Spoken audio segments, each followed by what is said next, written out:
आप सबका स्वागत है आपके अपने YouTube channel sure competition success पर। हम पढ़ रहे हैं कक्षा 8 की ज्योग्राफी। तो देखिए, इसके अंदर हमने पहला चैप्टर पढ़ लिया है जिसके अंदर हमने संसाधनों के विषय में जाना था। अब इन्हीं संसाधन को हमें डिटेल से पढ़ना है। तो जो दूसरा चैप्टर है जिसका की नाम है भूमि, मृदा, जल, इसके अलावा देखिए प्राकृतिक वनस्पति एवं वन्य जीवन संसाधन, इस टॉपिक को आज हम पढ़ेंगे। आज की इस क्लास में हम केवल भूमि और मृदा के विषय में जानेंगे कि ये जो संसाधन है किस प्रकार से हमारे लिए उपयोगी है और किस प्रकार से ये देखिए ये संसाधन जो है धीरे धीरे सीमित होते चले जा रहे हैं। तो चलिए स्टार्ट करते हैं आज की क्लास। तो देखिए, ये चीज हम पहले भी पढ़ चुके हैं कि हमारी जो पृथ्वी है, हमारी पृथ्वी का जो सरफेस है, जो अर्थ सरफेस है, यानी कि भूपृष्ठ जो है, देखिए से ये हमारी अर्थ है। मान लीजिए ये हमारी अर्थ है, तो मैंने आपको बताया कि 70% भाग पर क्या है, जल है। इस प्रकार से देखिए, ये जो 70% भाग यहां पर है जल। उसके अलावा ये बचा हुआ जो 30% भाग है, ये क्या है, ये भूमि क्षेत्र है। और हमारे जो 7 महाद्वीप है, 7 कॉन्टिनेंट्स है, वो इसी के अंदर ही शामिल है, 30% के अंदर, भूमि क्षेत्र के अंदर। तो देखिए, आप सोचकर देखिए, क्या ये जो 30% जो भूमि वाला क्षेत्र है, क्या ये बराबर है? क्या ये हर जगह पर आपको सेम मिलेगा, एक जैसा मिलेगा? ऐसा बिल्कुल भी नहीं है। देखिए क्या है कि ये जो 30% भाग है, यहां पर कहीं पर आप देखेंगे कि उबड़ खाबड़ जगह है, यानी कि टोपोग्राफी यानी कि अर्थ सरफेस कहीं पर एकदम नीचे चली जाती है, कहीं पर एकदम उठी हुई है। तो इसकी वजह से देखिए, कहीं पर आप देखेंगे कि भाई जमीन उबड़ खाबड़ है। उसके अलावा कहीं आप देखेंगे कि पर्वतीय क्षेत्र हैं। अब जो पर्वतीय क्षेत्र हैं, जैसे कि पर्वतों की तीव्र ढलान होती है, इस प्रकार की ढलान है, तो क्या यहां पर कोई निवास कर सकता है? यहां पर बिल्कुल निवास नहीं किया जा सकता। उसके अलावा आप देखेंगे कि कहीं पर ऐसे क्षेत्र होंगे जिनकी की ऊंचाई कम रहेगी। ऊंचाई कम होने की वजह से क्या है कि निचले क्षेत्र कहलाएंगे। तो यहां पर क्या है कि जिस प्रकार से भाई बारिश आई या फिर नदियों के अंदर बाढ़ आई, तो क्या होगा कि इन क्षेत्रों के अंदर पानी भर जाता है, ये जलमग्न हो जाते हैं, बाढ़ से ग्रस्त हो जाते हैं। तो इस प्रकार की जगहों पर भी लोग निवास करना ठीक नहीं समझते। इसके अलावा देखिए, कहीं पर मरुस्थल है, तो मरुस्थलों में भी क्या है, जनसंख्या का निवास जो है वो बहुत ही विरल पाया जाएगा। इतनी अधिक जनसंख्या नहीं होगी जितना कि आप देखेंगे कि एक ठीक से स्थान पर, यानी कि आप किसी दिल्ली का एग्जाम्पल लीजिए, यहां पर जितनी जनसंख्या मिलेगी इतनी आपको थार जो मरुस्थल है इस क्षेत्र के अंदर बिल्कुल भी नहीं मिलेगी। तो मैंने क्या क्या बताया कि इसी 30% के अंदर कहीं पर उबड़ खाबड़ जगह है, कहीं पर निचले क्षेत्र हैं जहां पर कि पानी का खतरा है, कहीं पर पहाड़ों की तीव्र ढलान है, कहीं पर रेगिस्तान मरुस्थल है। तो इस वजह से, और भी उसके अलावा देखिए कहीं पर जंगल वगैरह भी हैं, जैसे कि हमने पढ़े थे वर्षावन वगैरह, यहां भी हम लोग देखेंगे कि जो जनसंख्या का घनत्व है वो बिल्कुल ही कम है। तो इस प्रकार से देखिए, इस 30% भाग पर जनसंख्या निवास करती है, लेकिन इस 30% का भी ज्यादातर हिस्सा, 30% का भी ज्यादातर भाग क्या है, रहने योग्य नहीं है, यहां पर निवास करना संभव नहीं है। तो इसकी वजह से देखिए क्या है, इस 30% का भी बहुत कम हिस्सा, अगर इस 30% को हम निकाल लें इस प्रकार से, तो देखिए इस 30% का, यानी कि ये भी तो अपने आप में 100 है, जब इसके अंदर की हम बात करेंगे तो इसका भी 30%, जैसे कि इसका 70% ये है और 30% ये है। तो ये जो 30% है, यहां पर विश्व की लगभग 90% जनसंख्या निवास करती है। ये जो 30% भाग है, यहां पर क्या है, विश्व की 90% जनसंख्या यहां पर निवास करती है।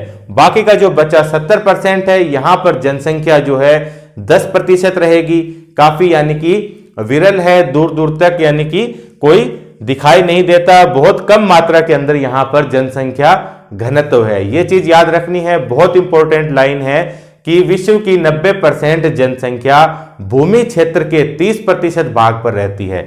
जो भूमि का क्षेत्र है इसके 30% भाग पर, ठीक है, ना कि पूरे भूपृष्ठ के 30% भाग पर। तो ये चीज आप समझ गए। अब भाई क्या कारण है कि 90% जो जनसंख्या है वो इस 30% भूमि क्षेत्र पर रहना ज्यादा पसंद करती है? इसका कारण ये है, एक तो यहाँ पर समतल मैदान है। अब समतल मैदान होंगे, यहाँ पर देखिए कृषि करना बेहद आसान है, कृषि करना भी आसान है। उसके अलावा देखेंगे कि भाई जैसे मकान वगैरह बनाना है, यातायात की सुविधाएं हैं, सब क्या मिलेंगे, सुचारू रूप से मिलेंगे, अच्छी तरह से यहाँ पर डेवलप होंगे। उसके अलावा देखिए जो यहाँ पर नदी वाले क्षेत्र होंगे, जो नदियों की घाटियां होंगी, ये भी क्या है, नदियों के द्वारा जो मैदान वगैरह बनाए गए हैं ये भी बेहद उपजाऊ होंगे कृषि की दृष्टि से। तो यही कारण है कि इन स्थानों पर लोग अधिक रहेंगे। बाकी बचा हुआ जो 70% भाग है, जो कि उबड़ खाबड़ है, पर्वतीय क्षेत्र है, जहां पर कि मरुस्थल है, जंगल है, बहुत ज्यादा वन है, तो ये 70% जो भाग है, इसके ऊपर देखिए कि इस यहाँ पर केवल 10% जनसंख्या ही निवास करती है। किस किस काम में काम लिया जाता है, देखिए यहाँ पर तो जनसंख्या निवास करेगी, उसके अलावा वो यहाँ पर अपने काम के लिए भी, जैसे कि कारखानों की स्थापना कर रखी है, रहने के लिए मकान बना रखे हैं, कृषि योग्य भूमि है, इस प्रकार से काफी काम यहाँ पर किए जाते हैं। तो अब भूमि की अगर विषय में पढ़ें कि भाई भूमि का जो इस्तेमाल है, भूमि उपयोग की अगर बात करें कि भूमि का उपयोग किस प्रकार से किया जा सकता है, किन किन कार्यों के लिए किया जा सकता है, तो देखिए सबसे पहले तो जो इंपॉर्टेंट चीज है, कृषि के लिए काम मिलेंगे। भूमि का जो सबसे महत्वपूर्ण उपयोग है ये क्या है, कृषि के लिए काम मिलेंगे। यहाँ पर फसल वगैरह पैदा की जाएगी, जिससे कि अनाज होगा, सब्जियां वगैरह होंगी, सब ये जनसंख्या के भरण पोषण के लिए कृषि आवश्यक चीज है, और उसके लिए सबसे ज्यादा जरूरी है भूमि का होना। और बिना भूमि के कृषि की संभावना बिल्कुल भी नहीं है, कल्पना भी नहीं की जा सकती। तो कृषि हो गया। उसके अलावा क्या किया जाता है, देखिए वानिकी यानी कि फॉरेस्ट्री यानी जंगलों, जो जंगल है हमारे, जो फॉरेस्ट है, उनकी जो देखभाल है, ये क्या कहलाता है, वानिकी कहलाता है। तो यहाँ पर जो भूमि क्षेत्र है, यहाँ पर वानिकी भी की जाएगी, यानी कि फॉरेस्ट्री। उसके बाद में देखेंगे कि भूमि क्षेत्र में ही सबसे ज्यादा होता है खनन यानी कि माइनिंग क्या है कि महत्वपूर्ण जो भी खनिज हैं, जैसे कि आपने पढ़ा है लोहा, तांबा, क्रोमियम वगैरह, ये सब चीजें जो कि पृथ्वी के नीचे से निकलती है, तो ये सब चीजें क्या हैं, इनको निकालना खनन कहलाता है, माइनिंग कहलाता है। तो ये भी क्या है, भूमि का एक उपयोग है, माइनिंग, खनन। उसके अलावा अगर बात करें तो देखिए जैसे कि सड़क वगैरह है, परिवहन, रेल की पटरियां डल रही है, तो ये सब कार्य भूमि के ऊपर ही हो रहे हैं, भूमि का ये उपयोग है। उसके अलावा देखिए मैंने आपको बताया कि उद्योग धंधे भी यहाँ पर लगाए जाएंगे। उसके अलावा घर वगैरह भी यहाँ पर बनाए जाएंगे। तो ये सब जो कार्य किए जा रहे हैं, इनको क्या कहेंगे, भूमि उपयोग कहेंगे। किस कार्य के लिए भूमि का उपयोग हो रहा है, तो ये उसके कुछ एग्जाम्पल है। अब देखिए ये जो उपयोग हो रहे हैं भूमि के, इन सब का भी क्या है, कोई ना कोई कारण है कि कोई ना कोई ऐसी चीज रही होगी कि भाई किसी भाग पर कृषि हो रही है, किसी भाग पर फॉरेस्ट्री की जा रही है, कहीं पर खनन किया जा रहा है। तो देखिए ये सब चीजें किससे प्रभावित है, ये हम देखेंगे कि किसी भी जगह की, देखिए जैसे कि वहां पर स्थलाकृति क्या है, स्थलाकृति यानी कि जो भूमि की बनावट है वहां पर वो किस प्रकार की है। अगर समतल भूमि है तो वहां पर कृषि की जाएगी। खनन का कार्य कैसे क्षेत्र में किया जाएगा, जो कि पठारी क्षेत्र है, जहां पर कि चट्टाने वगैरह हैं, जहां से हमें पता है कि खनिज निकलेगा, इस प्रकार का। तो देखिए इसके अलावा और क्या क्या चीजें प्रभावित करती है भूमि के उपयोग को। एक तो स्थलाकृति हो गई, पहाड़ी क्षेत्र आप देखेंगे तो मैंने बताया कि जनसंख्या कम मिलेगी, मैदानों में ज्यादा मिलेगी। इस प्रकार से जो स्थलाकृति है यह भी प्रभावित करती है भूमि का उपयोग। उसके बाद देखिए दूसरा है मृदा, वहां की मिट्टी किस प्रकार की है, यह चीज भी भूमि के उपयोग को प्रभावित करेगी। अगर मिट्टी अच्छी है, फर्टाइल है, उपजाऊ है, तो यहां पर कृषि होगी। अगर बंजर हो चुकी है तो वहां पर देखिए घर वगैरह बनाए जाएंगे, उद्योग वगैरह स्थापित किए जाएंगे। जल वहां पर किस मात्रा में प्रेजेंट है, अगर जल का आसपास में अच्छा स्रोत है तो वहां पर उद्योग धंधे हो गए, लोग अपना निवास स्थल भी बनाना प्रारंभ करेंगे। इसके अलावा कृषि कार्य भी यहाँ पर किए जाएंगे। तो स्थलाकृति, मृदा, उसके अलावा देखिए खनिज, किसी क्षेत्र में कितने खनिज वगैरह पाए जा रहे हैं, ये चीज भी प्रभावित करेंगे भूमि के उपयोग को। जैसे खनिज ज्यादा है तो वहां पर क्या होगा, माइनिंग होगी, खनन का कार्य वहां पर प्रारंभ किया जाएगा। इसके अलावा मैंने अभी आपको बताया कि जल की उपलब्धता, जल ज़्यादा मात्रा में है तो लोग भी निवास करेंगे, उसके अलावा कृषि कार्य भी किए जाएंगे। अब मरुस्थल में क्या है, जल की कमी है तो लोग भी नहीं रहते और कृषि कार्य भी वहाँ पर संभव नहीं है। उसके अलावा जल के अलावा देखिए वहाँ की जिस क्षेत्र की हम बात करें किसी भी क्षेत्र की, तो वहाँ की जो जनसंख्या है, जनसंख्या और क्या क्या टेक्निक है वहाँ पर, क्या क्या प्रौद्योगिकी है, क्या क्या नवीनतम ज्ञान है लोगों के पास, यानी कि जनसंख्या, अगर ये तो मानवीय कारण, ये तो वहाँ के जैसे कि भौतिक कारण हो गए। अगर बात करें जनसंख्या और टेक्नोलॉजी भी प्रभावित करेगी कि जो भूमि का उपयोग है वो किस प्रकार से करना है। अगर लोगों के पास अच्छी टेक्निक है, अच्छी वहाँ पर जनसंख्या है, तो वो अपने हिसाब से देखेंगे कि जो भूमि का उपयोग है वो किस प्रकार से किया जाता है। तो ये आपने पढ़ा कि किस प्रकार से हमारी भूमि प्रेजेंट है और कौन कौन से भूमि के उपयोग है और कौन कौन से ऐसे कारक हैं जो कि भूमि के उपयोग को प्रभावित करते हैं। उसके बाद बढ़ते हैं आगे, भूमि के बारे में और चीजें भी देखते हैं। जैसे कि देखिए आजकल अब समस्या क्या है कि जो जनसंख्या है इसके अंदर बहुत तेजी से वृद्धि हो रही है, जनसंख्या तेजी से बढ़ती चली जा रही है, जिसकी वजह से क्या है, अब लोगों के पास रहने के लिए स्थान, जो जगह है उनकी कमी पड़ती जा रही है। तो लोग क्या कर रहे हैं, दिन प्रतिदिन जंगलों का विनाश करते जा रहे हैं और वहां पर भूमि को साफ करके अपने रहने के लिए जगह तलाश रहे हैं। तो जनसंख्या बढ़ने से क्या हो रहा है कि जो हम बात कर रहे हैं वन भूमि है, इसमें क्या हो रही है भाई, तेजी से गिरावट हो रही है, वन की भूमि में गिरावट हो रही है। उसके अलावा आप लोग देखेंगे अपने आसपास के क्षेत्रों में खुद भी कि देखिए कहीं पर आपने देखा होगा जब आप छोटे होंगे कि पहले उस जमीन पर खेती हुआ करती थी, फसल वगैरह हुआ करती थी, खेत वहां पर हुआ करते थे, लेकिन धीरे धीरे अब जो वो खेत हैं वो भी कम होते जा रहे हैं। जिस प्रकार से हमारे शहरों का, कस्बों का जो साइज है वो बढ़ता चला जा रहा है, बाहर की तरफ वो फैलते चले जा रहे हैं। तो जहां पर कृषि होती थी अब उस जगह पर भी जो कृषि योग्य भूमि थी वहां पर भी प्लॉट वगैरह बन गए हैं, लोग खरीद रहे हैं, खुद के मकान वगैरह बनाने उन्होंने प्रारंभ कर दिए हैं। तो जनसंख्या वृद्धि से वन भूमि में भी गिरावट हुई है। और उसके अलावा आप देखेंगे कि जो कृषि योग्य भूमि है, कृषि भूमि है, इसमें भी भारी मात्रा में कमी हुई है। अब ये सब कमी हुई है तो ये क्या है, भूमि के अंदर, यानी कि देखिए भूमि क्या है, हमारा एक बेशकीमती संसाधन है, संसाधन है, ये हमें बहुत सी चीजें प्रदान करता है। लेकिन देखिए जनसंख्या वृद्धि के कारण ये जो भूमि है, वन भूमि या कृषि भूमि, इस प्रकार की भूमि के अंदर गिरावट होती चली जा रही है। अब भूमि कम बचेगी तो देखिए यही विनाश तो यही है कि भाई वन कम हो रहे हैं, उसके अलावा कृषि की भूमि कम हो रही है। तो इसका मतलब क्या है, अब वन कम हो रहे हैं तो इसका मतलब यही है कि बढ़ता जो पोल्यूशन है, इसके अलावा देखिए जो ग्लोबल वार्मिंग हम देख रहे हैं, ये सब खतरे कहीं ना कहीं इसके भी कारण के फलस्वरूप है, बढ़ती जनसंख्या।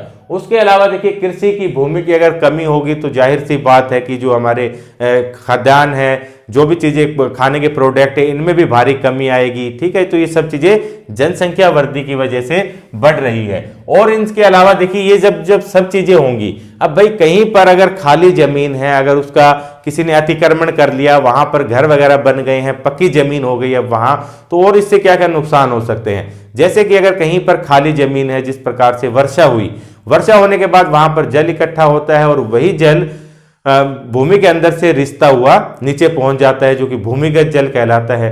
जब खाली जमीन ही नहीं बचेगी तो हम कहेंगे कि जो भूमिगत जल है वो कैसे रिचार्ज होगा, दोबारा से वहां पर जल जाएगा। तो ये सब चीजें जनसंख्या वृद्धि की वजह से, जो भूमि कम हो रही है उसकी वजह से ये चीजें प्रभावित हो रही है। ठीक है, भूमि का जो जल का रिचार्ज है वो भी इन सब चीजों से प्रभावित हो रहा है। उसके अलावा देखिए अन्य कौन कौन सी समस्याएं आ रही है, जैसे कि लैंड डिग्रेडेशन, यानी कि भूमि का खराब होना, भूमि का खराब होना, ये सब अभी देखेंगे हम किस प्रकार से। उसके अलावा देखिए लैंडस्लाइड, लैंडस्लाइड यानी कि भूसंकलन, इसको भी पढ़ेंगे। मृदा अपरदन, मृदा अपरदन है। और उसके अलावा मरुस्थलीकरण, मरुस्थलीकरण यानी कि डिजर्टिफिकेशन। अब इन सब चीजों से ये सब चीजें प्रभावित हो रही है। तो देखिए लैंड डिग्रेडेशन यानी कि भूमि का खराब होना किसी भी दृष्टि से, जैसे कि भूमि भाई पहले उपजाऊ थी, अब वो क्या है, उतनी उपजाऊ नहीं रही, तो ये क्या है, लैंड डिग्रेडेशन का एक उदाहरण है। उसी अनुसार ये पढ़ेंगे, अभी लैंडस्लाइड भी है, मृदापर्दन, अभी मृदा के विषय में भी चर्चा करेंगे अलग से, मरुस्थलीकरण भी है। तो जैसे कि वनों की कटाई हो रही है, उसके चलते क्या है कि वहां की जो मिट्टी है, जैसे कि पेड़ पौधे क्या करेंगे, मिट्टी पर अपनी पकड़ मजबूत रखते हैं, जिससे कि जो उपजाऊ सतह है या जो टॉप सोयल है, ऊपर की मिट्टी है, वो उस क्षेत्र के अंदर बरकरार रहती है। जब वहां पर पेड़ पौधे नहीं होंगे या कोई जैसे कि कृषि योग्य भूमि नहीं होगी, फसल वगैरह वहां पर नहीं उगाई जाएगी, कोई घास वगैरह के मैदान वहां पर नहीं होंगे, तो क्या होगा कि जो ऊपर वाली परत है मिट्टी की, वो यानी कि पकड़ कमजोर होने लगेगी जब पेड़ नहीं होंगे। तो उसकी वजह से क्या होगा कि वहां पर जो नमी की मात्रा है, ये सब चीजें कम हो जाएगी, और हवा चलेगी तो भाई हवा भी ऊपर वाली परत को उड़ा ले जाएगी। वर्षा हुई, पानी बह रहा है, तो वहां से भी जो मिट्टी की परत है वो हट जाएगी, जिसकी वजह से देखिए कोई वनस्पति नहीं उगेगी वहां पर, क्योंकि जमीन उपजाऊ नहीं रहेगी, जिसकी वजह से जो मरुस्थलीकरण है वो ये बढ़ता हुआ चला जाएगा। और देखिए, अगर इन सब चीजों को रोकना है, अगर भूमि को हमें अच्छा बनाए रखना है, लैंड डिग्रेडेशन रोकना है, तो क्या क्या उपाय हमें करने होंगे। तो देखिए, लैंड डिग्रेडेशन के ही प्रकार थे ये कि किस प्रकार से भूमि खराब होती है, जैसे कि लैंडस्लाइड से हो रही है। उसके अलावा मृदा का अपरदन यानी कि वही चीज है, मिट्टी की जो ऊपर वाली सतह है उपजाऊ, उसका बह जाना, उसका विनाश हो जाना, ये मृदा का अपरदन है। मरुस्थलीकरण मैंने अभी आपको बताया। अब क्या क्या उपाय हैं इस चीज को अगर हम ठीक रखना चाहते हैं, हमारी भूमि को, लैंड को, तो हमें क्या क्या करना होगा। तो सबसे पहले हमें करना होगा कि वनों का विनाश रोकना होगा। क्या करना होगा, वृक्षारोपण करना होगा। जितने ज्यादा पेड़ होंगे, भूमि जो है उतनी ही अच्छी रहेगी। उसके अलावा देखिए, दूसरा है भूमि उदार यानी कि लैंड रिक्लेमेशन, यानी कि ऐसी भूमि जो कि देखिए कहीं पर खाली पड़ी हुई है, खाली पड़ी हुई जमीन पर अगर कोई अतिक्रमण कर लेता है। अब शहरी क्षेत्रों में जिस प्रकार से अतिक्रमण हुआ, तो वहां पर शॉपिंग कॉम्प्लेक्स बना दिए गए। गांव में कोई खाली जमीन है, यहां पर अतिक्रमण हुआ, तो लोग अपने हिसाब से उसका इस्तेमाल करने लगे, कृषि करने लगे और किसी काम में काम लेने लगे।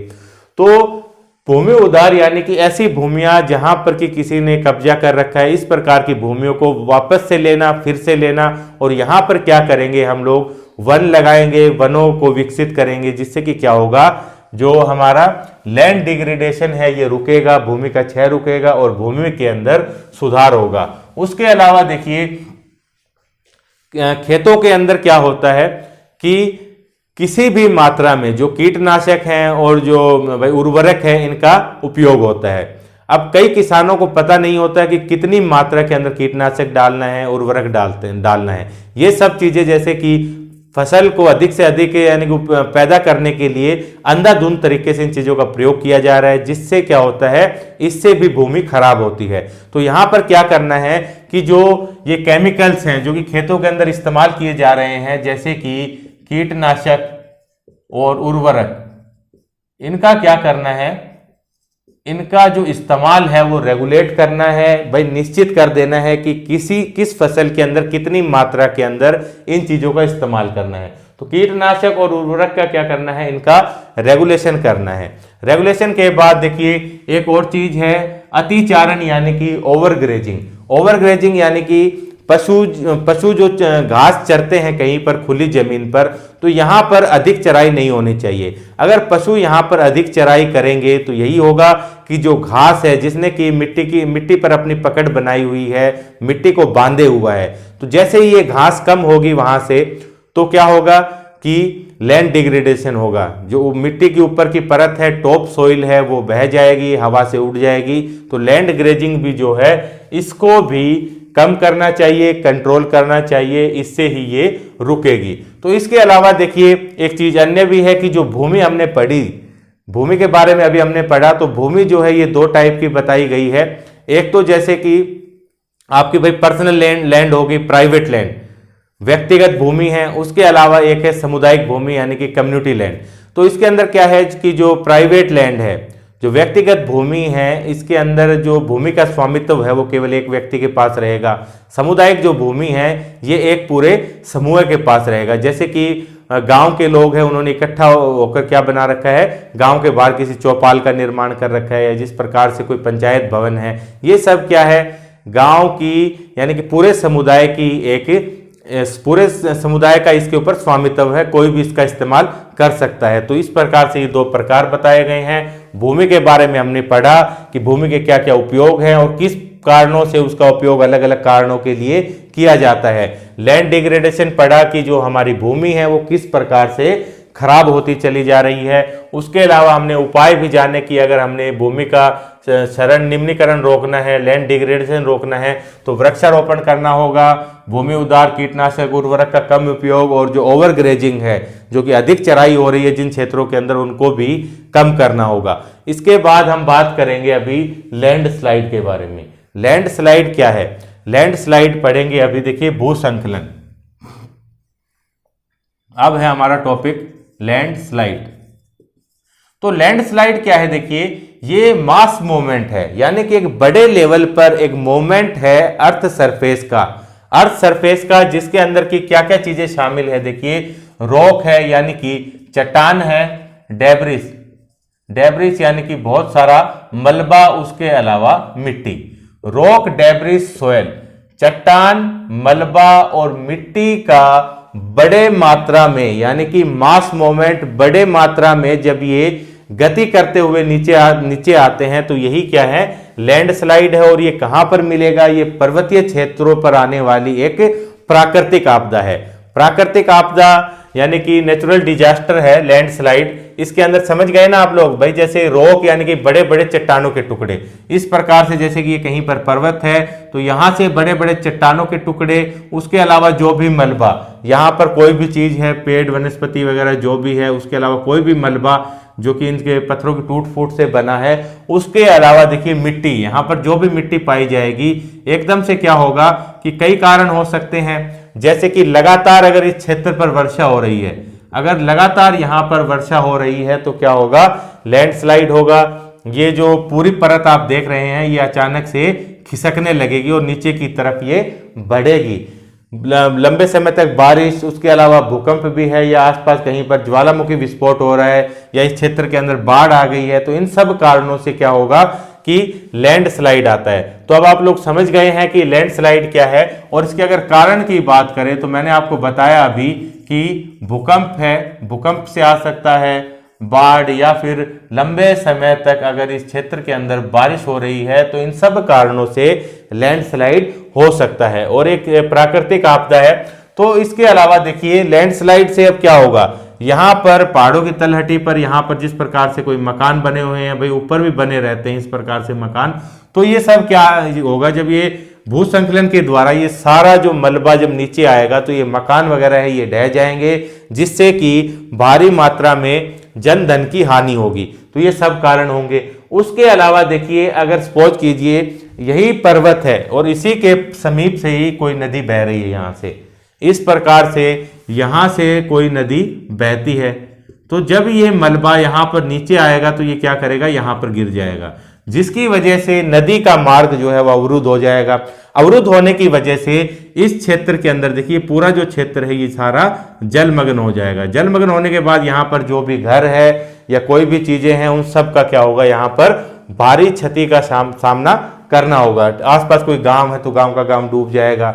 इससे तो नुकसान हुआ ही हुआ, प्लस में पानी के साथ भी बहुत बड़ी मात्रा में यहाँ पर नुकसान होगा। ये चीजें याद रखनी है। उसके अलावा देखिए अगर हम बात करें कि किस प्रकार से भूसंकलन से बचा जा सकता है, वैसे तो प्राकृतिक आपदा है, जब जब आएगी तो आना ही होगा इसको, लेकिन फिर भी हम कुछ ऐसे उपाय कर सकते हैं जिसकी वजह से ये जो खतरा होता है हमें लैंडस्लाइड की वजह से इसको कम किया जा सकता है, जिसकी वजह से जन धन की हानि जो है वो कम की जा सके। तो देखिए किस प्रकार से कम करेंगे।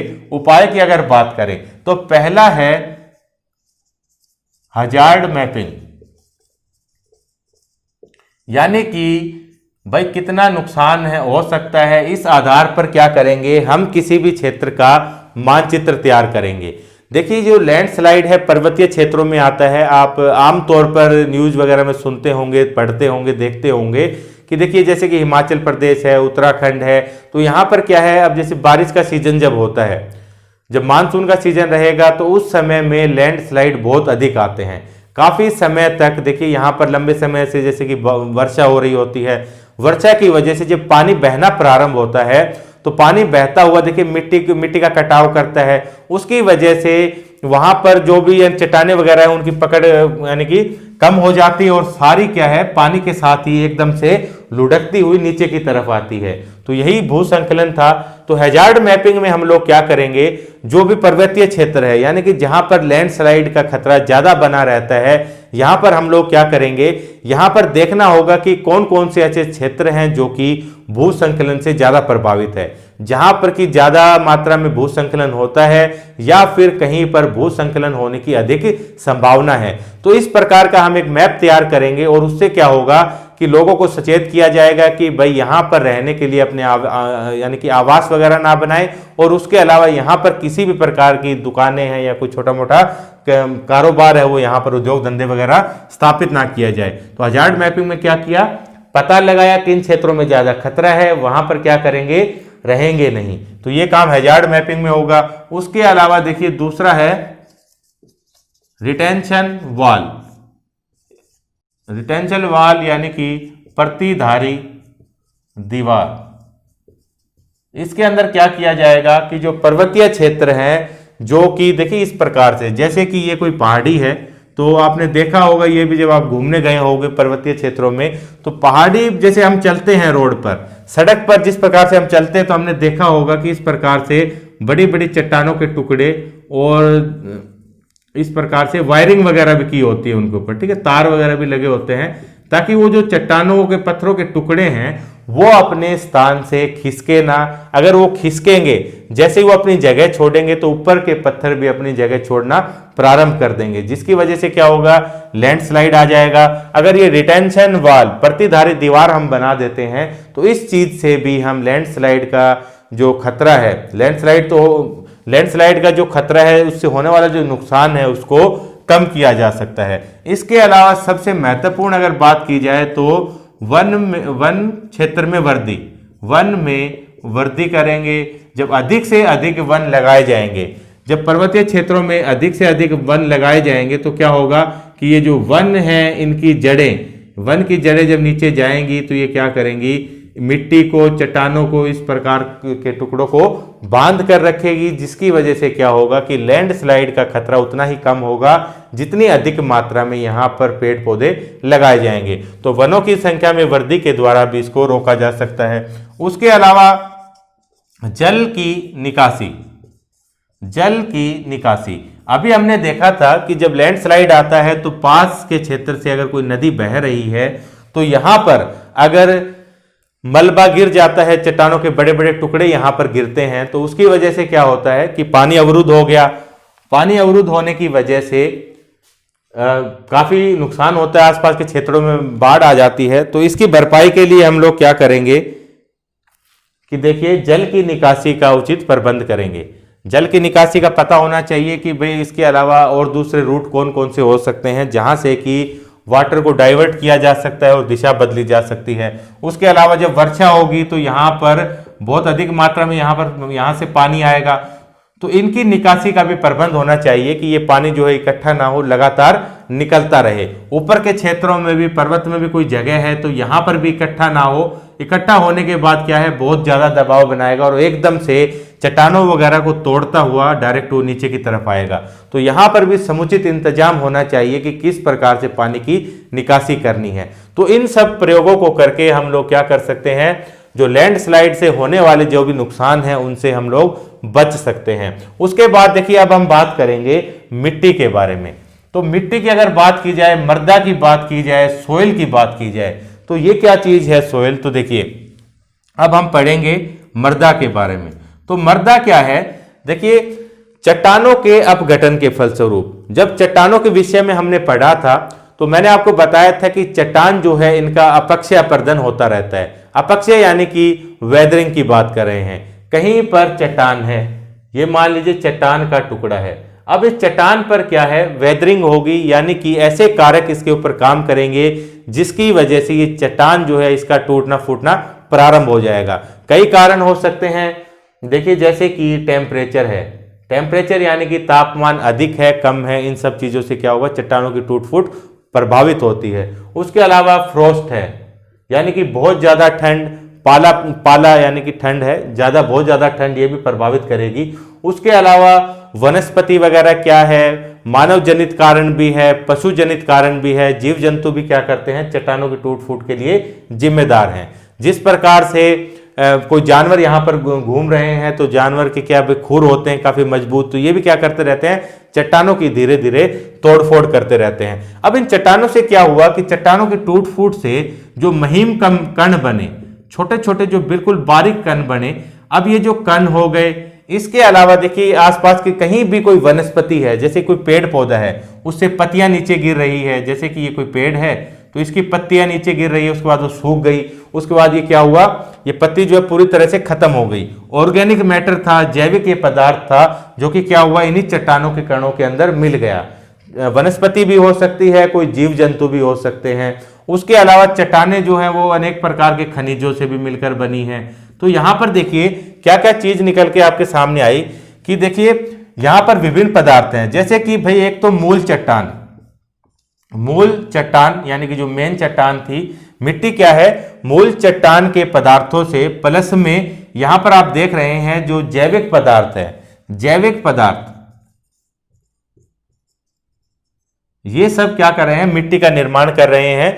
तो मृदा क्या है, मृदा क्या हुई, हमारी स्थल की देखिए ऊपरी परत जो कि मूल चट्टान, मूल चट्टानों के छोटे छोटे कणों प्लस में जैविक पदार्थों के योग से मिलकर बनी हुई है, यही क्या है, मृदा कहलाएगी। तो ये चीज आप समझ गए हैं कि किस प्रकार से मृदा की फॉर्मेशन होती है। तो देखिए उसके अलावा आप देखेंगे कि भाई अलग अलग क्षेत्रों में, विभिन्न विभिन्न क्षेत्रों के अंदर विभिन्न विभिन्न प्रकार के स्थल रूप हैं, अलग अलग प्रकार के स्थल रूप पाए जाएंगे। कहीं पर आप देखेंगे कि पर्वत है, कहीं पर मैदान है, कहीं पर समुद्र के भाई तट स्थित हैं, उसके अलावा कहीं पर पठारी क्षेत्र हैं। तो हर प्रकार के क्षेत्र में जो मिट्टी है वो अलग अलग पाई जाएगी, यानी कि विभिन्न क्षेत्रों के अंदर, विभिन्न क्षेत्रों में मिट्टी जो है वो अलग अलग मिलेगी, अलग अलग प्रकार की होगी। तो एक चीज आपने यहां से समझी कि मिट्टी जो है वो किन किन चीजों से मिलकर बनी हुई है। तो देखिए जैसे कि पेड़ पौधे हैं या कोई जीव हैं, ये भी मरने के बाद इसी मिट्टी के अंदर मिल जाते हैं। तो देखिए ये जो पेड़ पौधे, वनस्पति वगैरह, ये सब चीजें जो मिली हैं तो ये किस प्रकार के हैं, ये ऑर्गेनिक मैटर हैं, ऑर्गेनिक मैटर है, ये जैविक पदार्थ हैं। उसके अलावा चट्टानों के अंदर मैंने आपको बताया कि और क्या चीज होगी, मिनरल्स होंगे, मिनरल्स होंगे, प्लस में ये चट्टान की टूट फूट यानी कि वेदर्ड रॉक भी होगी। ठीक है, टूटी फूटी चट्टान यानी कि अपक्षित चट्टान, क्या हुआ, ये क्या बताया मैंने, वेदर्ड रॉक। तो देखिए ये तीन चीजें मिलकर, यहां तीन चीजें, ऑर्गेनिक मैटर, मिनरल्स और वेदर्ड रॉक, इन तीनों से मिलकर क्या बना, इसी से हमारी मृदा बनी, यही मिट्टी है। ठीक है, इस प्रकार से। अब देखिए मिट्टी जो है वो किस प्रकार की होगी, ये किस चीज पर निर्भर करता है। तो सबसे पहले देखिए किस चट्टान से बनी है, ये जो यहां पर चट्टान थी ये किस प्रकार की चट्टान है, ये निर्धारित करेगी कि इस क्षेत्र के अंदर जो मिट्टी बनेगी वो किस प्रकार की होगी। अभी मैंने आपको बताया कि जैसे कि लावा निर्मित पठार है, अगर वहां पर चट्टानों का अपक्षय अपरदन होता है तो उसके फलस्वरूप कौन सी मिट्टी बनेगी, काली मिट्टी बनेगी। कहीं पर लाल रंग की चट्टानें, उनकी टूट फूट हो रही है तो लाल चट्टान बनेगी, इस प्रकार से। ठीक है, तो यहां पर देखिए किस चट्टान से उसका निर्माण हो रहा है, यानी कि पेरेंट रॉक, पेरेंट रॉक यानी कि किस चट्टान से उसका निर्माण हो रहा है। इस चीज से क्या निर्धारित होगा कि मिट्टी का जो रंग है वो किस प्रकार का है। ठीक है, जैसे कि काली मिट्टी कहां से, लावा निर्मित पठार से बनी, तो वहां की मिट्टी का रंग काला क्यों है, क्योंकि लावा निर्मित पठार से बनी है, तो रंग निर्धारित हुआ।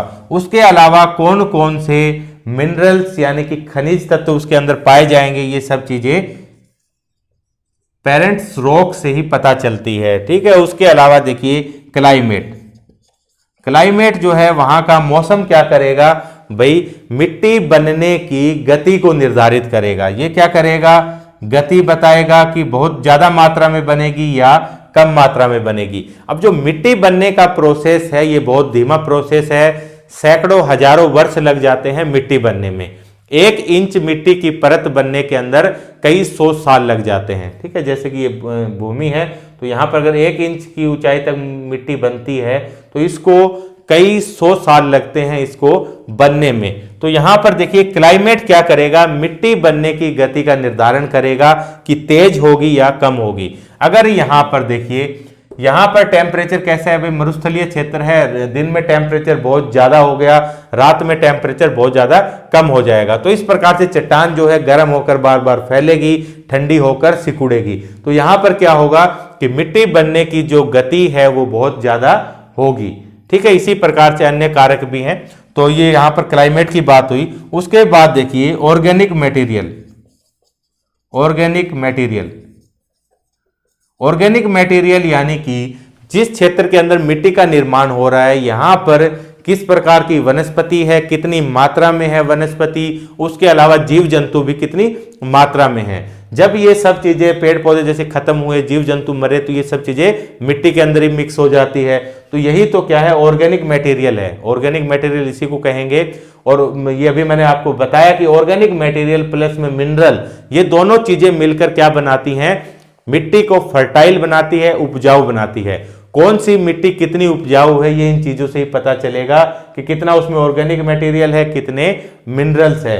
तो ऑर्गेनिक मटेरियल से क्या पता चलेगा, भूमि मृदा की किस क्वालिटी का पता चलेगा कि वो उपजाऊ है या नहीं, उपजाऊ है या नहीं, कितनी उपजाऊ है, ये सब चीजों का पता ऑर्गेनिक मटेरियल से चलेगा। कितना उसमें ह्यूमस है, ये सब चीजें। उसके बाद देखिए टोपोग्राफी। टोपोग्राफी क्या है भाई, टोपोग्राफी बताया कि जो अर्थ का सरफेस है वो क्या है, अनइवन है, एक जैसा नहीं है। कहीं पर गहरे गड्ढे मिलेंगे, कहीं पर ऊंची उठी हुई जगह होगी। तो देखिए अगर कहीं पर इस प्रकार से गड्ढा है और दूसरी तरफ पर्वत है, तो मिट्टी का जो जमाव है वो इस नीचे वाले क्षेत्र में ज्यादा होगा। यहां पर मिट्टी की जो मोटाई है वो क्या होगी, ज्यादा पाई जाएगी। पर्वतों में आप देखेंगे तो बहुत कम मात्रा में मिट्टी पाई जाएगी। तो टोपोग्राफी से क्या पता चला, मिट्टी का वितरण किस प्रकार का है, नीचा भूभाग है तो ज्यादा, ऊंचाई वाले पे कम। ठीक है, इस प्रकार से। उसके बाद देखिए, उसके अलावा एक और फैक्टर है टाइम, जो कि क्या करता है, मृदा को प्रभावित करता है।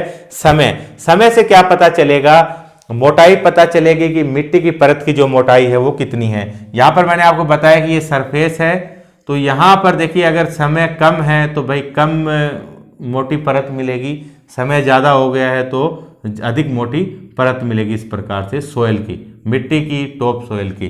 तो ये चीजें याद रखनी है। तो ये मैंने आपको बताया मृदा के बारे में और उसको प्रभावित करने वाले कारक। तो भूमि के बारे में भी हमने पढ़ा था कि किस प्रकार से हमारी भूमि जो है वो डिग्रेड हो रही है, किस प्रकार से खराब हो रही है। तो यहां पर मिट्टी के बारे में भी चर्चा करें तो यहां पर भी उसी प्रकार की चीजों को हम लोग डिस्कस करेंगे।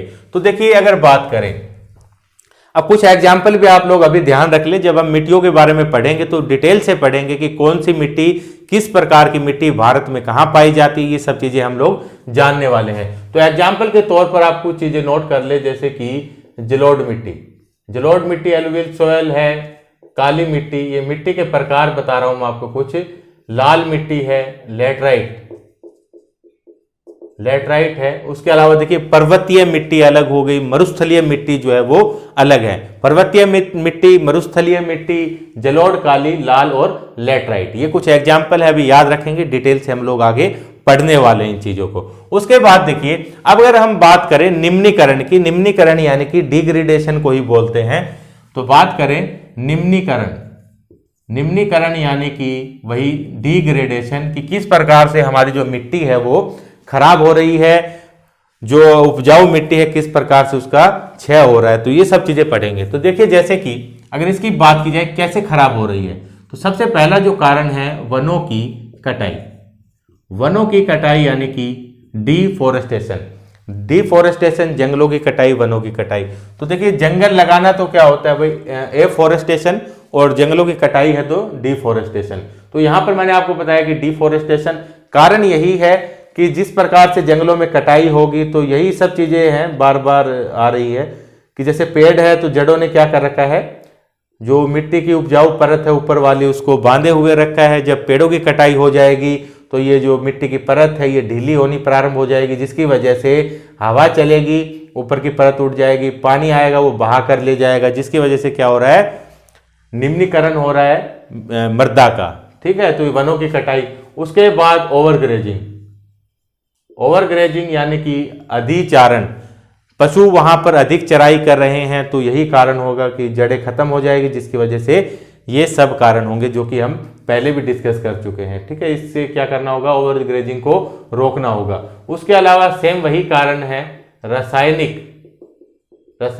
उर्वरक, रासायनिक उर्वरक जैसे कि पेस्टिसाइड है, उसके अलावा हमारे फर्टिलाइजर्स हैं, इनका इस्तेमाल किया जाता है भूमि के लिए, जो कि क्या करता है, मृदा को खराब करता है, जो उसका प्राकृतिक संतुलन होता है मृदा के अंदर, ऑर्गेनिक मटेरियल, मिनरल्स वगैरह, इनको खराब करता है। तो ये सब चीजें इसी मात्रा में इस्तेमाल की जानी चाहिए जिन जिन चीजों की आवश्यकता है। अपनी तरफ से ऐसे कोई प्रोडक्ट इस्तेमाल नहीं करने चाहिए कि भाई जो मन में आया वही डाल दिया, यानी कि रेगुलेट होना चाहिए सरकार के द्वारा। देखिए आजकल तो सोइल कार्ड भी बनाए जाते हैं, ठीक है, मृदा कार्ड बनाए जाते हैं, जहां पर जैसे कि इंसानों का चेकअप होता है उसी प्रकार से सोयल का भी चेकअप किया जाता है, मिट्टी का, मृदा का।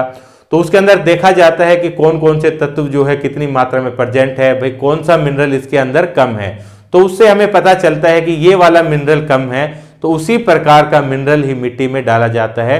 कोई अनावश्यक जो तत्व है वो मिट्टी में नहीं डाले जाते। तो ये सब चीजें क्या करते हैं, मिट्टी को, मृदा को खराब करते हैं। उसके अलावा देखिए बहुत ज्यादा वर्षा, जब बहुत ज्यादा वर्षा होगी तो क्या होगा कि पृथ्वी की जो सतह है ऊपर वाली, टॉप सोयल, जो कि उपजाऊ मिट्टी है, पानी के अंदर वो बह जाएगी, जिसकी वजह से क्या होगा, सोइल डिग्रेडेशन होगा। उसके अलावा देखिए दोहन, अधिक दोहन जैसे कि भाई माइनिंग वगैरह हो रही है। उसके अलावा ये चीजें देखी होगी कि नदियों की जो घाटियां है, यहां से रेत बजरी वगैरह निकाले जाते हैं आजकल, ठीक है, अवैध तरीके से निकाले जाते हैं। इन सब चीजों से क्या है, इससे भी भूमि का यानी कि मृदा का क्या हो रहा है, डिग्रेडेशन हो रहा है, याद रखना है। उसके अलावा देखिए जो भू संकलन अभी हमने पढ़ा था, लैंडस्लाइड से भी क्या होता है, भूमि का डिग्रेडेशन। उसके अलावा बाढ़, ठीक है, ये चीजें आप लोग समझ गए हैं अच्छी तरह से, बार बार इनको दोहराने की आवश्यकता नहीं है। वर्षा, दोहन, लैंडस्लाइड, बाढ़, ओवरग्रेजिंग, वनों की कटाई, ये सब क्या हो रहा है, इनकी वजह से निम्नीकरण हो रहा है मृदा का। अब इन सब चीजों से बचाव का क्या क्या तरीका है, मृदा के अंदर जो कटाव होता है हवा की वजह से, पानी की वजह से, जिसकी वजह से उपजाऊ परत है जो मृदा की वो निकल जाती है, उसको किस प्रकार से रोका जा सकता है। अब इसके कुछ बचाव के कार्यों पर हम लोग चर्चा करेंगे। तो देखिए अगर बात की जाए, सबसे पहला जो है वो है मल्चिंग यानी कि इसको मल्च बनाना ही बोलते हैं, मल्च बनाना। तो मल्चिंग में क्या किया जाता है, इसमें यही कार्य किया जाएगा कि जो सोयल का डिग्रेडेशन हो रहा है, जो निम्नीकरण हो रहा है, उसको रोकने का प्रयास किया जाएगा। तो देखिए इसमें क्या किया जाएगा, इसमें यह किया जाएगा कि जैसे आप किसी खेत में देखेंगे तो इस प्रकार से ये दो कतारें बनी हुई है, यहां पर भी फसल है, यहां पर फसल लगी हुई है, इस प्रकार से यहां पर भी फसल लगी हुई है। इस प्रकार से लाइनों में उगाए जाते हैं ना खेतों में, तो इस प्रकार से फसल लगी हुई है। अब ये जो बीच की जगह है, इसको क्या करना है कि घास फूस से इसको ढक देना है। घास फूस से इस बीच की खाली जगह को ढक दिया। ढकने की वजह से क्या होगा, यहां पर नमी की मात्रा बनी रहेगी, तो भाई मिट्टी सूखेगी नहीं, उसका डिग्रेडेशन भी नहीं होगा, उड़ेगी नहीं, वो पानी के साथ बहेगी नहीं, इस टाइप की चीजें नहीं होगी। तो यहां पर जो झाड़ फूस हमने इस प्रकार से डाल दिया है, इसी को क्या कहते हैं, इसी को मल्च बनाना कहते हैं, मल्चिंग इसको कहा जाता है। दूसरा है उसके बाद देखिए वेदिका फार्म यानी कि टेरेस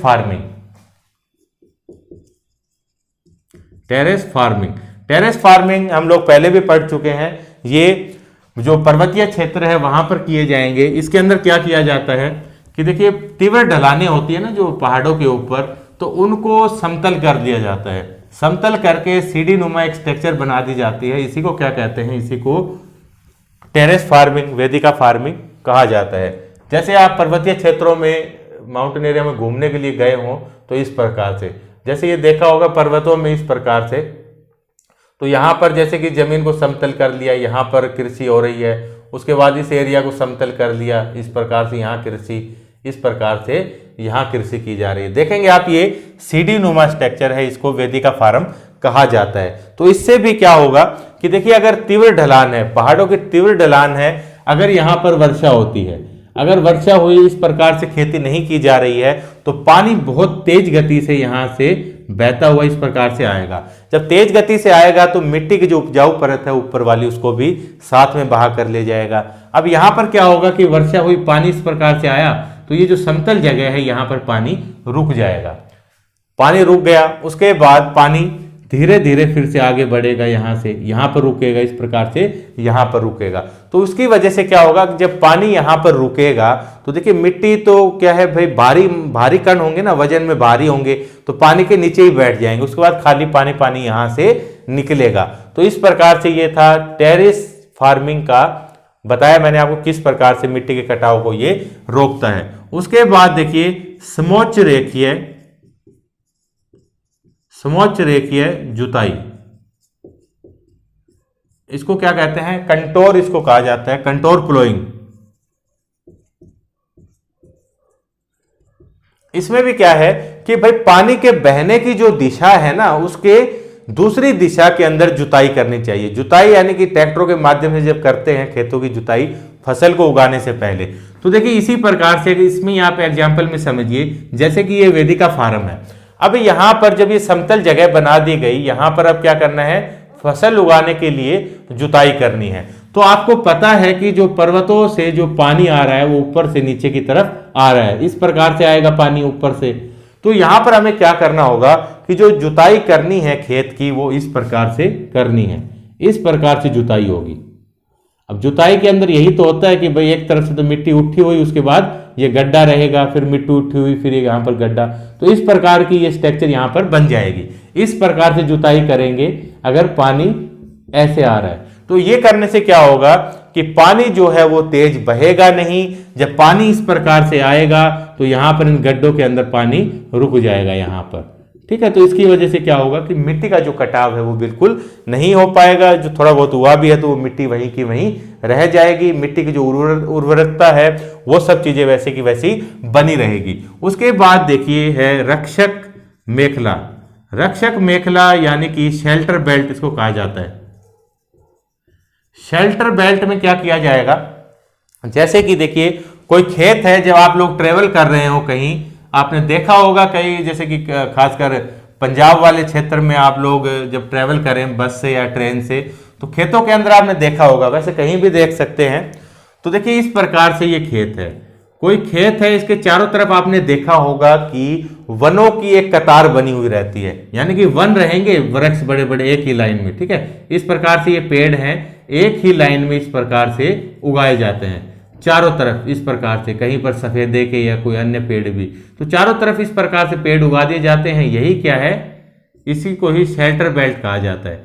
शेल्टर बेल्ट यानी कि रक्षक मेखलाएं, ये क्या करेगी, जो हवाओं के फलस्वरूप जो अपर्दन होता है मिट्टी का, हवाएं तेज चलती हैं, मिट्टी के ऊपर वाली परत को उड़ा ले जाती है, तो ये वृक्ष क्या करेंगे, हवाओं की गति को धीमा कर देंगे, उन्हें रोक लेंगे, जिसकी वजह से क्या होगा कि यहाँ पर मिट्टी का हवा की वजह से कटाव नहीं होगा। उसके अलावा भाई पानी की वजह से भी कटाव रोक सकती हैं, ठीक है। थोड़ा अगर ऊंचाई होगी इनकी तो पानी को भी बाहर बह के नहीं जाने देगी, जिसकी वजह से इन सब चीजों को रोका जा सकता है। उसके बाद अन्य कौन सा तरीका है, देखिए समोच्च रेखीय रोधिकाएं,